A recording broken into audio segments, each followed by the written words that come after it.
महाराष्ट्र क्रांती news, आवाज सर्वसामान्यांचा।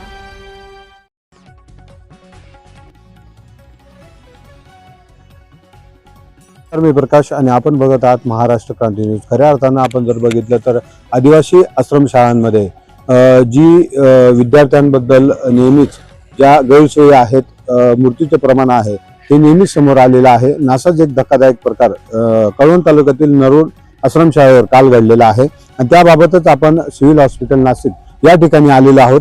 त्या विद्यार्थिनीचे पालक या ठिकाणी आहेत, आदिवासी संघटनेचे पदाधिकारी या ठिकाणी आहेत। नक्की काय प्रकार घडला त्यांच्यासोबत ते जाणून घेण्याचा आपण प्रयत्न करणार आहोत।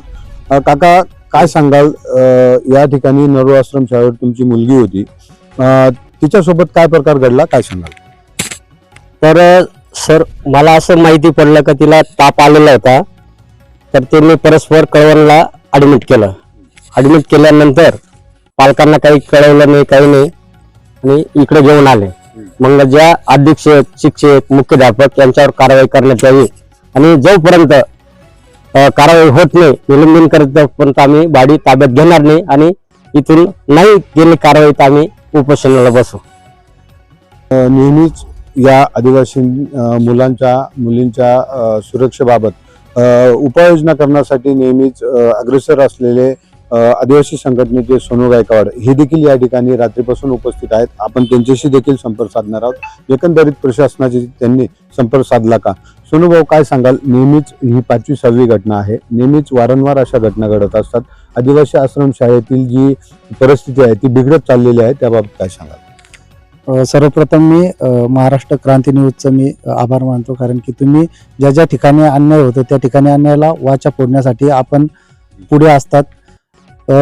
रात्री मला 9-10 वाजता कॉल आला या घटनेचा। त्यानंतर मी या ठिकाणी आलो, चौकशी केली आणि त्या पालकांना विचारपूस केली मी की काय प्रकार झालेला आहे। तर ज्या वेळेस ही मुलगी आजारी असताना पालक त्या शाळेवर गेले, त्या शाळेवर अधीक्षकांना भेटले, मुख्याध्यापकांना भेटले, त्यांना सांगितलं की आमची मुलगी आमच्या पद्धतीने आम्ही बाहेर रुग्णालयात आम्ही घेऊन जातो, ॲडमिट करतो खाजगी हॉस्पिटलमध्ये। परंतु अधीक्षकांनी त्या मुलीच्या पालकांना मुलीला भेटू दिलं नाही। म्हणजे अहो, महाराष्ट्रात या आदिवासी आश्रमशाळेत ही जवळपास 8वी-9वी घटना आहे या 2-3 महिन्यात। नाशिकमध्ये 3-4 घटना झाल्यात, साक्रीमध्ये झाले, पालघरमध्ये झाल्या, प्रत्येक ठिकाणी आश्रमशाळेवर या घटना होत आहेत। आणि मी तर हीच मागणी करणार आहे की प्रत्येक आश्रमशाळेतील मुख्याध्यापक असेल, अधीक्षक असेल, हे 3 वर्षाला बदलल्या गेल्या पाहिजे। कारण की हे तिथले असे समजतात स्वतःला की मीच प्रकल्प अधिकारी आहे, असे समजतात प्रत्येक ठिकाणी। तर माझे ज्या वेळेस पालक गेले त्यावेळेस यांनी पाठवलं नाही, त्या मुलीला सोबत पाठवलं नाही का भेटू दिलं नाही। नंतर हे परस्पर कळवण उपजिल्हा रुग्णालय त्या ठिकाणी घेऊन गेले, त्या ठिकाणी ॲडमिट केलं असताना त्या ठिकाणचे कर्मचाऱ्यांनी सांगितलं की मुली सिरियस आहे, तुम्हाला जिल्हा रुग्णालय या ठिकाणी घ्यावं लागेल। तरी पण त्यांनी पालकांना कॉन्टॅक्ट केलं नाही। इथं ॲडमिट केलं मुलीला, त्याच्यानंतर ॲडमिट केल्यानंतर जेव्हा इथून डॉक्टर कर्मचाऱ्यांनी सांगितलं की मुलगी सिरियस आहे, तेव्हा यांनी पालकांना कॉल केला। आणि परत ज्या वेळेस मुलगी या ठिकाणी ॲडमिट करत असताना यांनी वर्ग 4चा कर्मचारी पाठवला। अधीक्षिका यांचं काम होतं या ठिकाणी येण्याचं, यांनी वर्ग 4चा कर्मचारी पाठवला। जोपर्यंत मी आता आपले जे अपर आयुक्त आहेत पावरासाहेब त्यांना कॉल केला, ते येत आहेत इथं 10 वाजता, परंतु जोपर्यंत अधीक्षक, मुख्याध्यापक आणि वर्ग शिक्षक या तिघांना निलंबित करत नाही तोपर्यंत आम्ही बॉडी इथं घेणार नाही। आयुक्त मॅडमला इथं बोलवा, प्रकल्प अधिकारी बोलवा, अपर आयुक्त या ठिकाणी बोलवा, ते येतील, कारवाई करतील तर आम्ही बॉडी ताब्यात घेऊ, अन्यथा आम्ही सिव्हिलच्या गेटवर आंदोलन करू। आपण जर बघितलं तर कळवण प्रांत अधिकारी असतील, त्यांचा नेहमीच निष्काळजीपणा राहिलेला आपण तुम्ही पण बहुधा सांगितलेलं आहे। आता कळवण प्रकल्पात नवीनच अधिकारी आलेले आहेत, त्याबाबत आपण त्यांच्याशी भेट घेणार आहोत। हा, त्यांच्याशी भेट घेणार आहेत आणि आम्हाला आशा आहे की त्या एक स्त्री आहेत आणि नक्कीच त्या ह्या स्त्रीची बाजू घेतील आणि ते कारवाई करतील, ही आशा आम्ही बाळगतो आणि ते नक्कीच कारवाई करतील असं आम्हाला वाटतं। आदिवासी आयुक्त भवनावर बऱ्याच दिवसापासून मोर्चा चालू होता, त्यामध्ये आपण सक्रिय सहभाग होता। हे सगळी जी परिस्थिती आहे त्यामुळे उद्भवली का, काय वाटतं? मला तेच वाटतं ना, ज्या वेळेस आपले रोजंदारी कर्मचारी त्या शाळेवर होते त्यावेळेस आपल्या ज्या विद्यार्थ्यांना आपल्या मुलासारखं ते वागवत होते की जसं आपण एखादा वडील एखादी आई मुलावर प्रेम करते त्या पद्धतीने आपले वर्ग 3 वर्ग 4चे जे रोजंदारी कर्मचारी होते ते मुलं सांभाळत होते. आणि जेव्हापासनं जे रोजंदारी कर्मचारी जेव्हापासनं बाहेर झाले, आंदोलनात उतरले, त्यांना बाहेर केलं, तेव्हापासनं या प्रत्येक आश्रमशाळेवर या घटना होत आहेत. आदिवासी मंत्री आहेत नरहरी झिरवाळ, ते देखील नेहमीच रस्त्यावर असतात. याबाबत आपण त्यांच्याशी काही बातचीत केली का आणि करणार आहात? आता मी आदिवासी विकास मंत्री असतील उईके साहेब, त्यांना पण आम्ही कॉन्टॅक्ट करणार आहेत. त्याच्यानंतर महाराष्ट्र राज्याचे अन्न औषध प्रशासन मंत्री, ज्यांना आम्ही आदिवासी हृदय सम्राट म्हणतो, असे नरहरी झिरवाळ साहेब, त्यांना पण आम्ही कॉन्टॅक्ट करणार आहेत, त्यांना बोलवणार आहेत. आणि नक्कीच आम्हाला आशा आहे की झिरवाळ साहेब नक्कीच याच्यावर तोडगा काढतील, नक्कीच कारवाई करायला लावतील. आणि आपण जर बघितलं तर मुलीच्या पालकांची असेल किंवा आदिवासी संघटनांची प्रतिक्रिया घेतली, परंतु शाळा प्रशासनाचे देखील या ठिकाणी अधिकारी कर्मचारी आहेत, त्यांना देखील आपण विचारणार आहोत.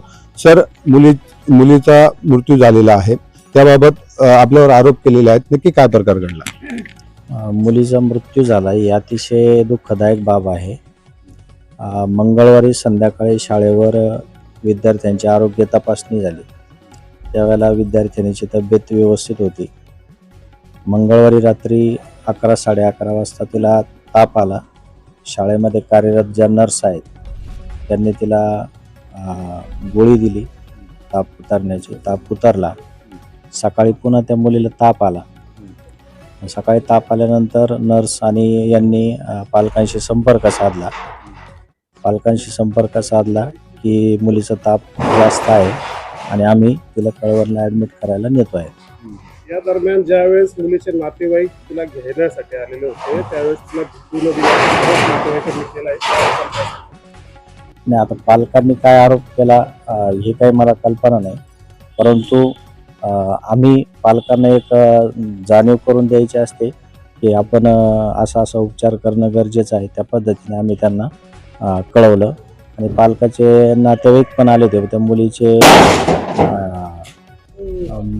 मुलीचे दाजी आले होते, परंतु प्रशासकीय नियमाप्रमाणे दाजींकडे सोडता येत नाही. सगळ्यात महत्त्वाचं, आजारी मुलगी असल्यानंतर घरी सोडता येत नाही, तिला अगोदर उपचार होणं गरजेचं आहे.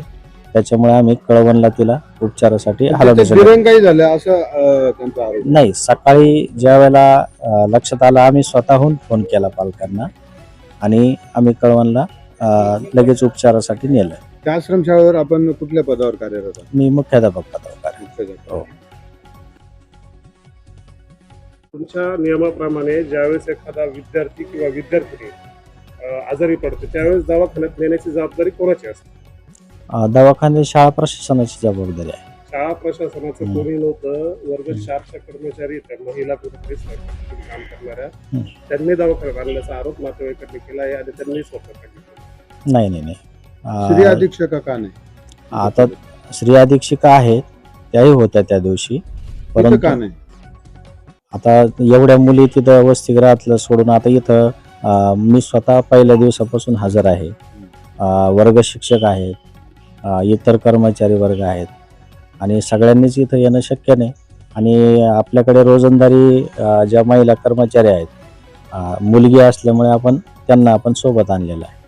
आपण जर बघितलं तर एक धक्कादायक प्रकार म्हणता येईल.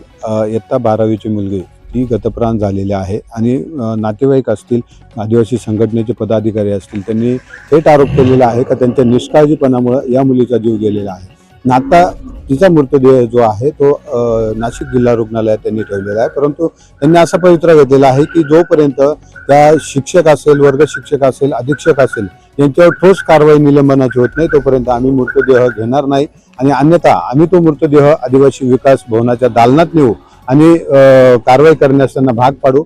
परंतु आपण जर बघितलं तर कळवण प्रकल्पात असेल किंवा इतर ठिकाणी असेल, आदिवासी विद्यार्थ्यांवर हा झालेला अन्याय आपण या ठिकाणी त्यांनी बोलून दाखवलेला आहे आणि वारंवार असे अन्याय होत असतात आणि विद्यार्थ्यांना आपला जीव गमवावा लागतो. म्हणून ही धक्कादायक बाब आहे. आदिवासी विकास विभागाने याकडे काळजीपूर्वक लक्ष द्यावं आणि आदिवासी विद्यार्थ्यांना एक प्रकारे या ठिकाणी मुक्तता मिळावी असंच या ठिकाणी म्हणता येईल.